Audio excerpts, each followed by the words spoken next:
S S ಟಿವಿಯಲ್ಲಿ ಜಾಹೀರಾತು ನೀಡಲು ಈ ನಂಬರಿಗೆ ಸಂಪರ್ಕಿಸಿ.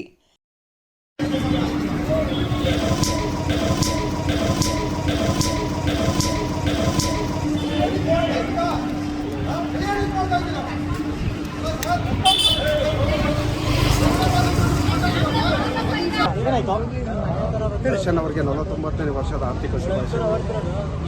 ಏನಿಲ್ಲ, ಬಂದರು ಹುಬ್ಳಿಯಿಂದ ಬಂದಿದ್ದೀವಿ ಸರ್. ಪ್ರತಿ ವರ್ಷ ನಾವು ಹಾರ ಹಾಕ್ತೀವಿ, ದಯವಿಟ್ಟು ಇದೊಂದ್ಸಲ ಹೆಲ್ಪ್ ಮಾಡಿ ಅಂತ ಹೇಳ್ತೇವೆ. ಸರಿ ಪಾಪ ಆಯಿತು ಅಂತೇಳಿ ಹೋದೆ. ಪೊಲೀಸವ್ರಿಗೆ ಕೇಳಿದೆ, ಸರ್ ನಾವು ಇಲ್ಲೇ ಲೋಕಲ್ ಅವರೇ, ಬೇರೆ ಎಲ್ಲೂ ಇಲ್ಲ, ದಯವಿಟ್ಟು ಅವಕಾಶ ಮಾಡಿಕೊಡಿ, ಹಾರ ಹಾಕ್ತೀವಿ. ತೂಗು ದೀಪ ಅಂತ ಒಂದು ಫೋಟೋ ಇದೆ, ಅದಕ್ಕೆ ಹಾರ ಹಾಕ್ತೀವಿ. ಪೂಜೆ ಮಾಡಿ ಹೋಗ್ತೀನಿ. ಲಾಸ್ಟ್ ಇಯರ್ ಬಂದು ಮಾಡಿದ್ದೀನಿ, ನಾನು ಎಲ್ಲ ನ್ಯೂಸ್ ಚಾನಲ್ ಮಾತಾಡಿ ಅಂತ ಕೇಳಿದ್ದಕ್ಕೂ ಅವರು ಅವಕಾಶ ಮಾಡ್ಕೊಳ್ಳಿಲ್ಲ. ಸರ್ ದಯವಿಟ್ಟು ಬಿಟ್ಬಿಡಿ ಸರ್, ರಾತ್ರಿ ಬೇಕಾದ್ರೆ ರಾತ್ರಿ ನೋಡಿ ನಾವು ದರ್ಶನ್ದು ಕೇಕ್ ಕಟ್ ಮಾಡ್ತೀವಿ. ಪೊಲೀಸರು ತುಂಬ ಹಲ್ಲೆ ಮಾಡಿದ್ರು. ಎಷ್ಟು ರೇಟ್ ಹೊಡೆದ್ರು? 3 ರೇಟ್ ಹೊಡೆದ್ರು. ಸಾಕ್ಷಿ ಇವರೇ ಇದ್ದಾರೆ ನೋಡಿ.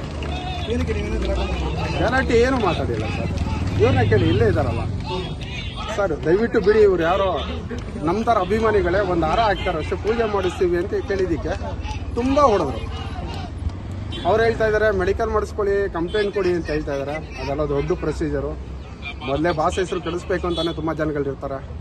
ಇವತ್ತು ನಾವು ಹೋಗಿ ಮಾಡಿದ್ರೆ ಇನ್ನೂ ನ್ಯೂಸೆನ್ಸ್ ಆಗುತ್ತೆ. ಬೇಡ, ಪರವಾಗಿಲ್ಲ, ಒದೆ ತಿಂದರೂ ಪರವಾಗಿಲ್ಲ. ನಾವು ದರ್ಶನ್ ಅಭಿಮಾನಿಗಳಾಗಿ ನಾವೆಲ್ಲ ಸಹಿಸ್ಕೊಂತೀವಿ. ಆದಷ್ಟು ಬೇಗ ಬರ್ತಾರೆ, ಬಂದೇ ಬರ್ತಾರೆ. ನಮ್ದೇನಾದ್ರು ತಪ್ಪಿತ್ತು ಅದು ತಪ್ಪಿರಲಿಲ್ಲ. ರಿಕ್ವೆಸ್ಟ್ ಮಾಡ್ಕೊತಾ ಇದ್ವಿ. ಇವರು ಸ್ವಲ್ಪ ಸರ್ ಬಿಡಿ ಸರ್, ನಾವು ಪೂಜೆ ಮಾಡಬೇಕು, ನಾವು ವರ್ಷ ಬಂದು ಮಾಡ್ತೀವಿ ಅಂತ ಹೇಳಿದ್ರು. ಸೊ ಅಷ್ಟರಲ್ಲಿ ಅವ್ರಿಗೆ ಏನು ಕೋಪ ಬಂತ ಗೊತ್ತಿಲ್ಲ. ಒಂದು ಮಾತು ಕೆಟ್ಟದಾಗ ಮಾತಾಡಿಲ್ಲ ಸರ್. ಅವ್ರು ಹೇಳ್ತಾರೆ ಆನ್ ಡ್ಯೂಟಿ ಆಫೀಸರ್ ಅಂತೇಳಿ. ನಾವು ಅಭಿಮಾನಿಗಳ ಒದೆ ತಿನ್ಬೇಕಾ ಸರ್, ಸಾಯ್ಬೇಕಾ ಸರ್? ಇದೆಲ್ಲ ತಪ್ಪು. ಅವ್ರಿಗೆ ಹೇಳಿದೆ, ಕೊಟ್ಟು ಮಾತಂಗೆ ನಾವು ರಿಟರ್ನ್ ಬರ್ತಾ ಇದ್ವಿ. ಆರ್ನಗರ ಸಬ್ ಇನ್ಸ್ಪೆಕ್ಟರ್ ಅಂದರು. ತುಂಬ ದೊಡ್ಡ ಪ್ರೊಸೀಜರ್ ಆಗುತ್ತೆ. ಪರವಾಗಿಲ್ಲ, ಬೇಡ, ಒದೆ ತಿಂತೀವಿ, ಅಭಿಮಾನಿಯಾಗಿ ಒದೆ ತಿಂತೀವಿ, ಸಹಿಸ್ಕೊಂತೀವಿ ಅವ್ರಿಗೋಸ್ಕರ. ನೀವು ಸೈನ್ಸ್ ಮಾಡಲ್ಲ ಅಷ್ಟೇ. ಏನರಪ್ಪ? ಹೌದಾ?